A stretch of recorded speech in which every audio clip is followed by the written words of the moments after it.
والصلاة والسلام على سيد الأنبياء والمرسلين محمد وعلى آله وصحبه ومن تبعهم بإحسان إلى يوم الدين. أما بعد، أعوذ بالله من الشيطان الرجيم. بسم الله الرحمن الرحيم. اقرأ باسم ربك الذي خلق الإنسان من علق. اقرأ وربك الأكرم الذي علم بالقلم علم الإنسان ما لم يعلم.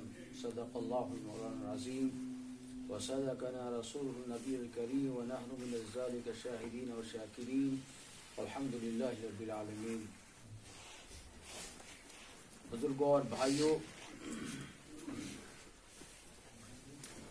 دور اول میں جب وحی الہی کا نظام، وحی الہی کا سلسلہ شروع ہوا تھا، جبرائیل جب پہلا پیغام لے کر حضور اکرم صلی اللہ علیہ وسلم تشریف لائے تھے، وہ پیغام اقرا کا پیغام تھا، پڑھنے اور پڑھانے کا پیغام تھا. وہ پیغام حضور اکرم صلی اللہ علیہ وسلم کے ذریعے اس پوری امت تک، پوری انسانیت تک صرف اور صرف یہ پیغام تھا کہ اے دنیا کے بسنے والے لوگوں، پڑھو. اور کیا پڑھو؟ وہ علم پڑھو، وہ تعلیم حاصل کرو جس علم اور تعلیم کے ذریعے سے تم اپنے بنانے والے مالک اور خالق کو پہچان پاؤ گے. اور پھر اس علم کا جو سلسلہ اور وحی الہی کا جو سلسلہ حضور نبی کریم صلی اللہ علیہ وسلم پر شروع ہوتا ہے تو آپ صلی اللہ علیہ وسلم بے چین ہو جاتے تھے، بے قرار ہو جاتے تھے اس وقت تک جب تک کہ اس وحی الہی کو، اس پیغام خداوندی کو دوسروں تک پہنچاتے نہیں تھے، دوسروں تک اسے منتقل نہیں کرتے تھے. اس وقت تک بے چین رہتے تھے اللہ کے نبی صلی اللہ علیہ وسلم. پھر صحابہ تک یہ آہستہ آہستہ جب پیغام پہنچا ہے، صحابہ نے اللہ کے نبی صلی اللہ علیہ وسلم کی مجلسوں میں بیٹھ کر اللہ کے نبی کی زبان مبارک سے نکلے ہوئے یہ پیغامات، یہ احکامات اور اللہ کے نبی کا وہ تربیت کا وہ انداز صحابہ کے کانوں سے جو ٹکراتی تھی آوازیں، اور پھر دلوں پہ وہ اثر کر جاتی تھی، اور پھر وہ صحابہ بھی بے چین اور بے قرار ہو جاتے تھے. انہیں بھی چین سکون اس وقت تک نہیں آتا تھا جب تک یہ وحی الہی کے، اللہ کے بھیجے ہوئے پیغامات جب تک وہ دوسروں تک پہنچاتے نہیں تھے، بیٹھ نہیں پاتے تھے. چین اور سکون ختم ہو گیا تھا، راتوں کی نیندیں اڑ گئی تھی. اللہ سے اتنی محبت، اللہ سے اتنا تعلق تھا، اتنا اللہ کے سامنے زار پار کرتے تھے. راتوں کی تنہائی میں اللہ سے اپنا تعلق جوڑنے کی اتنی کوششیں، آخری درجے کی کوشش کرتے تھے. اور دن میں اللہ کی مخلوق کے واسطے نکلتے تھے، ایک ایک تک پہنچتے تھے اور ایک ایک تک اللہ کا پیغام پہنچاتے تھے، اللہ کے نبی کا درد بتاتے تھے. اور آہستہ آہستہ وہاں سے یہ حلقہ اسلام میں آنے کا جو سلسلہ شروع ہوتا ہے.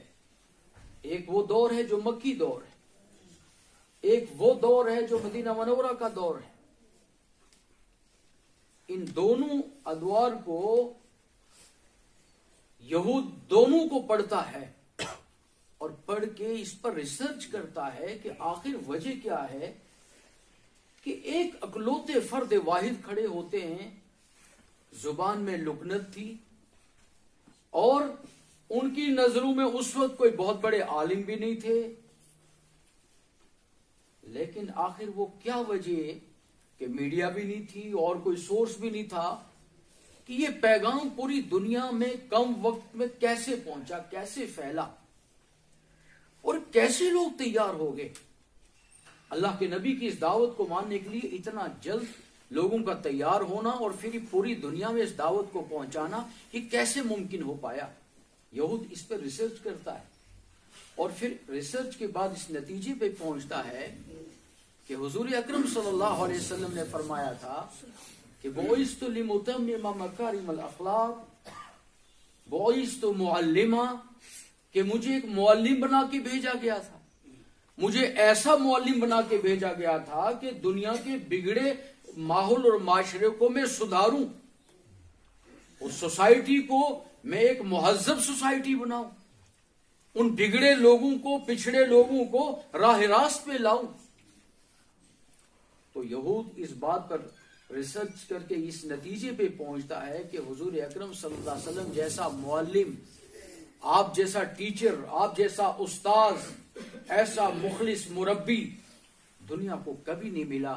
وہ اللہ کے پیغام کو جب جبرائیل لے کے آتے تھے، اللہ کے نبی صلی اللہ علیہ وسلم اس پیغام کو جس خلوص کے ساتھ، جس محبت کے ساتھ، جس درد کے ساتھ صحابہ کے سامنے اس بات کو پہنچاتے تھے، صحابہ تو وہ بات رکھتے تھے، تو اتنے مخلص تھے اللہ کے نبی صلی اللہ علیہ وسلم، ان کے دل میں اتنا درد تھا اس پوری انسانیت کا، اور سننے والے صحابہ بھی آنکھیں، کان، دل و دماغ کھول کے بیٹھتے تھے، تو اس کے اثرات اتنے جلدی پڑتے تھے کہ ہر نبی کی سنی ہوئی بات کو صحابہ دلوں میں بٹھاتے تھے، اور پھر اس کو دن بھر جو ہے وہ گھر گھر پہنچانے کی کوششیں کرتے تھے۔ تو یہود کہتا ہے کہ حضور جیسے معلم بھی نہیں مل سکتے، اور حضور جیسے صحابہ کے شاگرد جو تھے وہ صحابہ بھی ایسے دوبارہ مل نہیں سکتے، جن دونوں نے مل کر اس پوری دنیا تک، عالم اسلام تک یہ اسلام کا پیغام پہنچایا۔ تو بھائیو، وہی پیغام نسل در نسل، وہی پیغام نسل در نسل۔ اب یہاں کا تو ہمیں ذہن میں نہیں ہے، لیکن باضابطہ آپ وادی کو دیکھیں گے، وادی کشمیر کو، تو امیر کبیر سید علی حمدانی رحمۃ اللہ علیہ 7 سفر کیے ہیں 21 سال میں، 750 سادات ان کے ساتھ ان 21 سالوں میں آئے ہیں۔ آخر وہ کیا کرنے آئے تھے؟ کون تھا ان کو راستہ بتانے والا؟ کون ان کا رہبر تھا؟ کون کھلانے پلانے والا تھا؟ کون انہیں مہمان نوازی کرتا تھا؟ کہاں سے آئے تھے؟ ایران سے، ہمدان سے اٹھ کے آئے تھے، اور کشمیر آ کر جو کفر اور شرک کا اڈے بنے ہوئے تھے، ان کو کس محبت کے ساتھ، کس نرمی کے ساتھ، کس ایک عجیب انداز کی تربیت کے ساتھ، بڑی حکمت عملی کے ساتھ ان تک وہ سبق پہنچایا، اور اس سبق کو سن کے وہ بھی بے چین اور بے قرار ہوئے، ان کی زندگیوں میں بدلاؤ آیا۔ اور ہمارے صوبے جموں کا علاقہ، ہمارا پورا گلاب گڑھ کا علاقہ آپ دیکھیں گے، گول سے، گلاب گڑھ سے، سنگلدان سے ہوتے ہوئے رامبن، اور رامبن سے ہوتے ہوئے ڈوڈا، اور ڈوڈا سے کشتواڑ، شاہ فرید الدین بغدادی رحمۃ اللہ علیہ بغداد سے آئے۔ کیا کہتے ہیں ہم؟ جس نکاح کو کہا گیا ہے کہ بھری محفلوں میں ہوں، بھری مجلسوں میں ہوں، ہمارے نکاح کہاں ہوتے ہیں؟ بند کمروں میں ہوتے ہیں، جس کو کہتے ہیں گوپن گان، کہتے ہیں گوپن گان، سمجھتے ہیں نہیں؟ اس میں ہوتے ہیں، بالکل بند کمرے پہ 2 آدمی بیٹھو ہو جاؤ۔ ہم ایک شادی میں گئے، ایک بڑے آفیسر تھے ہمارے دوست، کلاس فیلو تھے، ان کی شادی میں پہنچے، اور ہم تماشا دیکھتے رہے کہ کیا ہو رہا ہے۔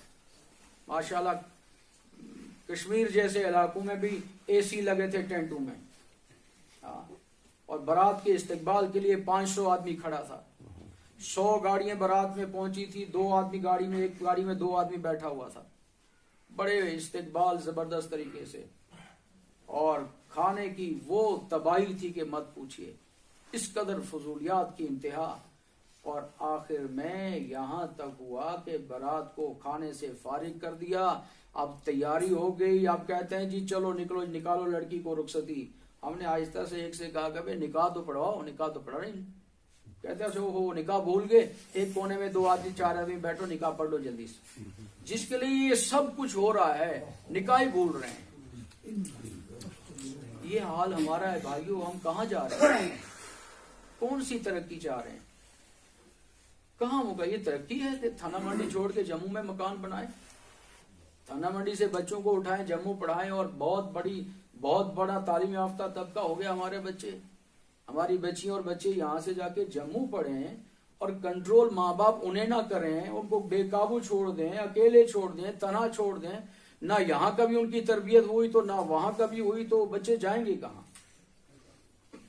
اور پھر گاؤں پہاڑوں کے بچے تو زیادہ تباہی لا رہے ہیں جموں میں آ کر۔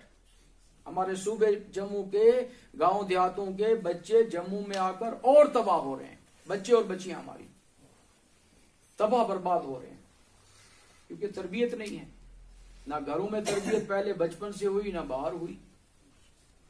اب شادی جب ایسے ہوگی ہماری، شادی کے آج کے اس دلہے اور دلہن کو، ہمارے بیٹے اور بیٹی کو اسے علم اور شعور ہی نہیں ہے کہ نکاح کیا ہے اور نکاح کے بعد ہماری ذمہ داری کیا ہے۔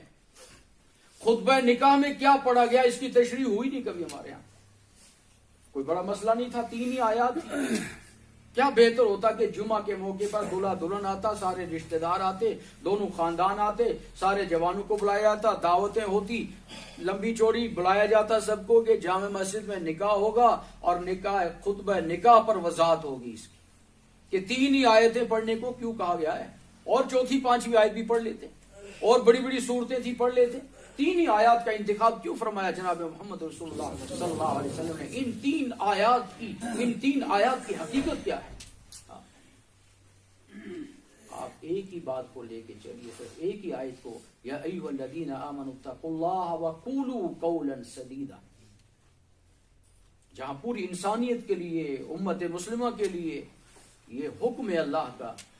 آج کس نکاح کی مجلس میں اس دلہے اور دلہن، بیٹے اور بیٹی کو کہا جا رہا ہے کہ آج تک تمہیں بچہ کہا جا رہا تھا، آج تک تمہیں چھوٹا کہا جاتا تھا، آج تک تمہیں معاف کر دیا جاتا تھا، آج تک تمہیں پاری پکڑنی ہوتی تھی، لیکن آج سے تم نکاح کے بندھن میں بندھ رہے ہو تو آج سے تمہارے اوپر ذمہ داریاں لاگو ہو رہی ہیں، آج تمہارا ایمان مکمل ہونے جا رہا ہے، گویا کہ آج تم بالغ ہو رہے ہو۔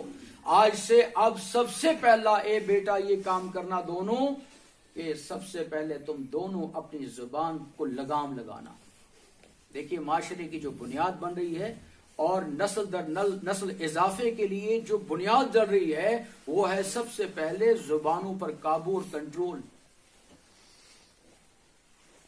دولہے اور دلہن کو کہا گیا قولوا قولا سدیدا، پہلی رات ملو گے بیٹھو گے تو پہلے سب سے پہلے عہد وعدہ کر لینا کہ ہم دونوں کی پوری زندگی جو چلے گی تو وہ صحیح پٹری پہ اس وقت چلے گی جب ہماری دونوں کی زبان قابو اور کنٹرول میں ہوگی۔ زبان قابو میں تو سب کچھ مسئلے حل ہو جائیں گے۔ اس بیٹی کو کہا گیا جو کچھ ہے تیرے بند کمرے میں رکھنا، یہی رکھنا، اندر ہی رکھنا، باہر مت اس کو نکالنا، صبر کر لینا، برداشت کر لینا، اللہ سے مانگ لینا، مگر زبان بے کنٹرول مت رکھنا، بے لگام مت رکھنا۔ رات کو ہی ماں کو فون نہیں لگا دینا، رات کو بھائی اور رشتہ داروں کو کھڑا نہیں کر دینا، اپنی قوت اور طاقت کا مظاہرہ نہیں کرنا۔ یہ مت کہنا میں بڑے خاندان کی ہوں، دیکھا جائے تو یہ دیکھوں گی اب کل کے بعد۔ اور دولہے کو بھی یہی کہا گیا تو یہ نہ سوچنا کہ ایک غریب گھر کی بیٹی ہے، تم یہ مت سوچنا کہ یہ یتیم بچی ہے، کبھی کسی پہ ظلم نہ کرنا۔ آج کے جوانوں کے لیے خاص کر بچیوں پر، عورتوں پر بہت ظلم، ناحق ظلم ہو رہا ہے، اور ایسا ظلم ہے بیچاری پر کہ سب سے آخر میں سوتی ہے، سب کے پہلے اٹھ رہی ہے، پورے دن کا اس کو سر کے بال بھی اس کو نکل گئے ہیں، اس کے بعد بھی اس ماں اس بیٹی کو چین نہیں ہے۔ تو اس بیٹی کی خاطر خاص کر آج کی اس دلہے کو کہا جا رہا ہے کہ بہت کنٹرول رکھنا، قابو رکھنا اپنی زبان پر، ظلم مت کرنا، اسے ستانا مت، اسے لان تان مت کرنا، اونچی آواز سے اس کو مت ڈانٹنا،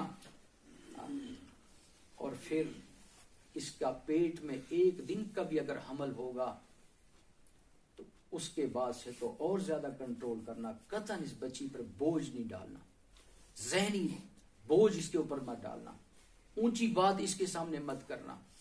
آج سے اس پیٹ کے بچے کی ایک دن کا جو بچہ ہے اس کی حفاظت کر لینا۔ آپ کیا تربیت ہے شریعت؟ ہمارے ہاں کیا ہوتا ہے ہمیں تو پتہ ہی نہیں ہے کس کو کہتے ہیں، پہلے دن کا حمل ٹھہر گیا، ہو گیا 4 دن بھی تو لاتیں مار رہے ہیں، بازو ہاتھ تو چلتے ہیں، منہ چلتا ہے، لات بھی مار رہے ہیں، کیونکہ انسانیت ہے ہی نہیں ہمارے پاس، جانوراپن ہے، الٹریسی ہے، جہالت ہے، ان پڑھتا ہے، قرآن پڑھا ہی نہیں ہے، قرآن سمجھا ہی نہیں ہے، اللہ کے نبی کی تعلیمات سے واقف ہی نہیں ہے، ہم گہرائی تک گئے ہی نہیں کبھی دین کو سیکھنے کے لیے، سنجیدگی پیدا ہی نہیں ہو پائی کبھی۔ تو زبانیں بھی بے لگام، ہاتھ بھی اٹھا دیا بچی پر اور لاتیں بھی مار دی، ڈنڈا اٹھا دیا، دھکا مار کے نکال دیا باہر، 9 مہینے کا پیٹ میں بچہ ہے، نکال دیا، چل جا، دیکھا جائے گا، تیرے علاوہ اور مل جائیں گی۔ کیا کیا نہیں ہوتا ہے. یہ الگ بات ہے کہ بچیوں کی بھی تربیت نہیں ہو پائی ہے, بچوں کی تربیت بھی ماں باپ نے نہیں کی ہے, اس میں مجرم ماں باپ ہیں. لیکن معاشرے میں جب یہ سب کچھ ہو رہا ہوگا تو اس پیٹ میں بیٹھا ہوا جو بچہ ہے نا, وہ تاک رہا ہوتا ہے کہ بیٹا کوئی بات نہیں, مجھے بھی آنے دے دنیا میں, پھر دکھا دوں گا تجھے. کیونکہ سارے اثر اس کے بول چال کے, جو اس کی ایکٹیویٹیز ہیں, جو اس کی پوری زندگی کا اس کمرے میں رہ کر جو کچھ یہ کر رہے ہیں میاں بیوی, اس کا پورا اثر اس بچے پہ پڑ رہا ہے, پورا اثر پڑ رہا ہے.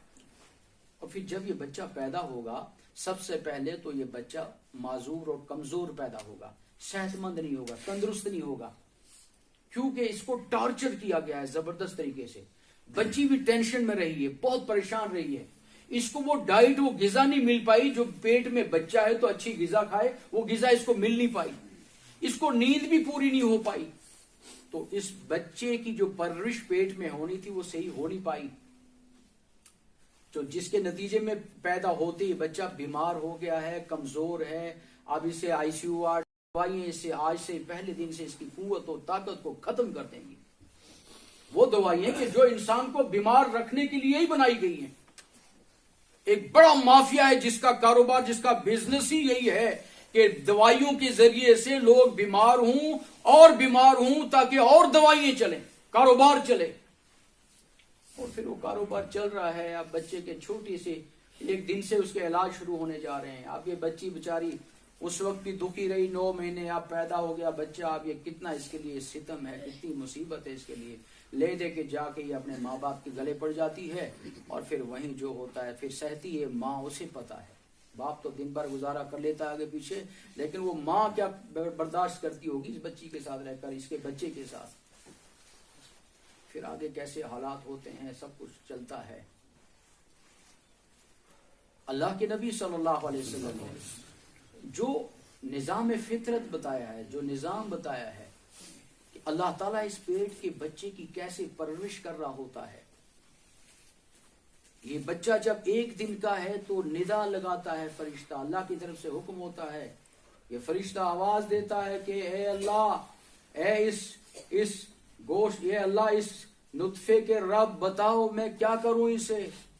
اگر اللہ نے اسے حیات بخشنی ہے تو حکم ہوتا ہے کہ اس کو اور جینے دو, اور جینے کا موقع دے دو. تو جب دوسرے 40 دن گزرتے ہیں پھر آواز لگاتا ہے فرشتہ, اے اس نطفے کے رب اب کیا حکم ہے. اللہ نے اگر اس کو زائل کرنا ہوتا ہے تو کہتے ہیں حمل ضائع ہو گیا, کہا جاتا ہے نا معاشرے میں. اور اگر باقی رکھنا ہے تو حکم ہوتا ہے کہ اس کو اور ایک مہلت دے دو. 3 دن 40 بار جب 40 دن گزر جاتے ہیں تو اب یہ فرشتہ اعلان کرتا ہے, یا ربی مزغا, ایس گوشت کے لوتھڑے کے رب, یا اب یہ گوشت کا لوتھڑا بڑھنے جا رہا ہوتا ہے.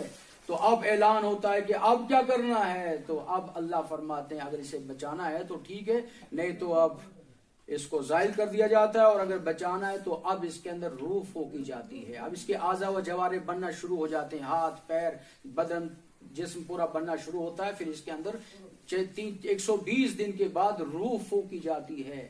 پھر اس کا غذا کا خوراک کا ایک سسٹم شروع ہو جاتا ہے. زبر طریقے سے شریعت میں اس کی حدیث میں اس کی تشریحات کی گئی ہے کہ اس بچی کو کتنی غذا کی ضرورت ہے, کتنا ریسٹ کی ضرورت ہے, کتنا احتیاط کی ضرورت ہے. بچے کی پرورش کے لیے اس کو بہت کچھ احتیاطی تدابیر کہا جاتا ہے کرنے کو, لیکن کچھ نہیں. ہمارے ہاں تو دماغ نہیں کام کر رہے ہیں. تو نتیجہ ہے کہ یہ بچیاں بیچاری پھر پوری زندگی پستی رہتی ہیں. 1 2 3 4 بچے بھی ہو جاتے ہیں, اس کا کوئی پرسان حال نہیں ہوتا ہے. اس سے برخلاف ہم یہود کی طرف آئیں. یہود قرآن سے سبق سیکھتا ہے, احادیث سے سبق سیکھتا ہے.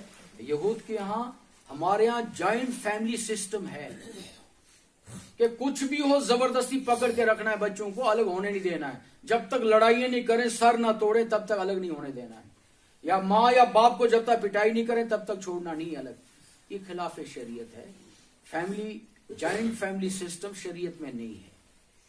شریعت میں یہ ہے کہ بچہ بالغ ہوا, اس کا نکاح کرا دیا, اس کا الگ رہن سہن کا انتظام کیا, پہلے نکاح سے پہلے ہی الگ اس کا انتظام کر دیا. اور اب وہ بہو کو لائے گا, بیوی کو لائے گا, تو وہ دونوں اپنی مرضی کی زندگی گزاریں گے, وہ آزاد ہیں.